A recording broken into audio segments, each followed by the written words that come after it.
Good morning बच्चों। आज मैं सूरदास का तीसरा पद पढ़ाने जा रही हूँ। तीसरा पद है, किलकत कान घुटुरुवन आवत, मन में कनक नंद के आंगन, बिंब पकड़वे धावत, कवहु निरख हरियाव छाह को करसो पकड़न चाहत, किला के हंसत राजत द्वय दतिया, पुनि पुनि तिह अवगाहत, कनक भूमि पर कर पग छाया, यह उपमा एक राजत, करी करी प्रतिपद प्रतिमन बसधा, कमल बैठकी साजत, बाल दशा सुख निरख जसोदा, पुनि पुनि नंद बुलावत, अचरा तर लय ढाक सूर्य के प्रभु को दूध पियावत। तो प्रस्तुत पद में कवि सूरदास जी ने मण युक्त आंगन में घुटनों के बल चलते हुए बालक श्री कृष्ण की शोभा का वर्णन किया है।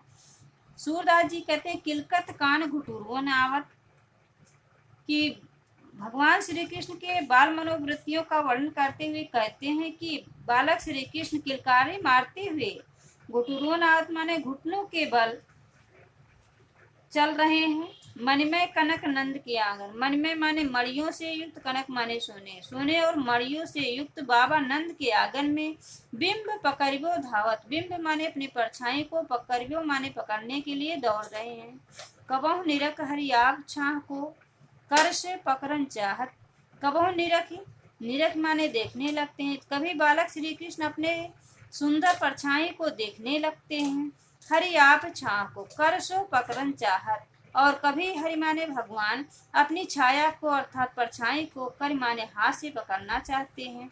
किलक हंसत राजत द्वय दतिया, पुन पुन तिह अवगाहत,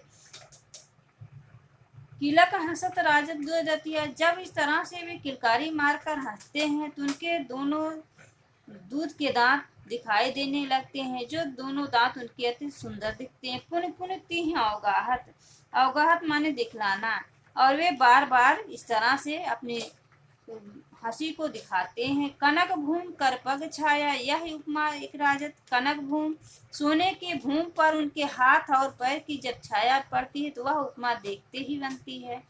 करी करी प्रतिपद प्रतिमन बसुधा, कमल बैठ की साजत, उनके हाथ पैर की जब परछाई बाबा नंद के सोने से युक्त और मड़ियों से युक्त आंगन पे पड़ती है तो ऐसा प्रतिबिंब दिखता है जैसे कमल की बैठकी बन गई हो।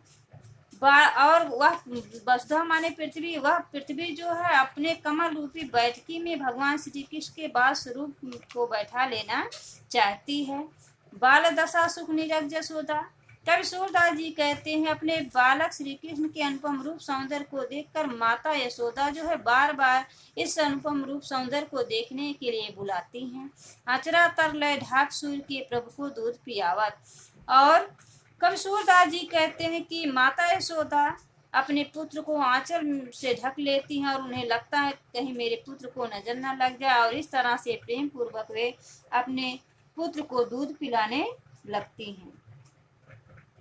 काव्य सौंदर्य बच्चों, भाषा ब्रज है, गुण प्रसाद और माधुर दोनों गुणों का प्रयोग किया गया है। छंद गेय पद है, शैली मुक्तक है, रस वात्सल रस है, शब्द शक्ति लक्षणा है। अनुप्रास अलंकार का किलकत कान में, प्रतिपद प्रतिमन में क्योंकि पावण और कावण की आवृत्ति हुई है, पुन पुन और करिकर में जो है पुरुक्त प्रकाश का प्रयोग किया गया है। कनक भूम और कमल बैठकी, यहाँ उपमा और रूपक का प्रयोग किया गया है। अगला पद है, मैं अपनी सब गाय चरई हूँ, प्रात होत बल के संग जई हूँ, तेरे कहे न रही हूँ, ग्वाल बाल गायन के भीतर नय को डर नहीं लागत, आज न सोई हूँ नंद दुआए रैन रहूं गो जागत, और ग्वाल सब गाय चरही है, मैं घर बैठे रही हूँ, सूर्य श्याम तुम सोई रहो, अब प्रात जान मैं दई हूँ। तो प्रस्तुत पद्यांश में सूरदास जी ने श्री कृष्ण के स्वाभाविक बाल हट का चित्रण किया है, जिसमें वे अपने ग्वाल सखाओं के साथ अपनी गायों को चराने के लिए वन में जाने की अपनी माता यशोदा से हट कर रहे हैं। तो कह रहे, मैं अपनी सब गाय चरई हूँ। बालक श्री कृष्ण अपनी माता यशोदा से कहते, हे माता, मैं भी अपनी गायों को चराने के लिए बन जाऊंगा। प्रात होत बल के संग जई हूँ, तेरे कह न रही हूँ।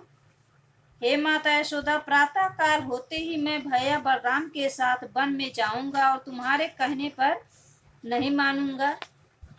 ग्वाल बाल गायन के भीतर नय को डर नहीं लागत। हे माता यशोदा, जो आप कहती हैं कि गाय मार देंगी तो मुझे ग्वाल बाल और गायों से नैको माने तनिक भी डर नहीं लगता। आज न सोई हूँ नंद दुहाई।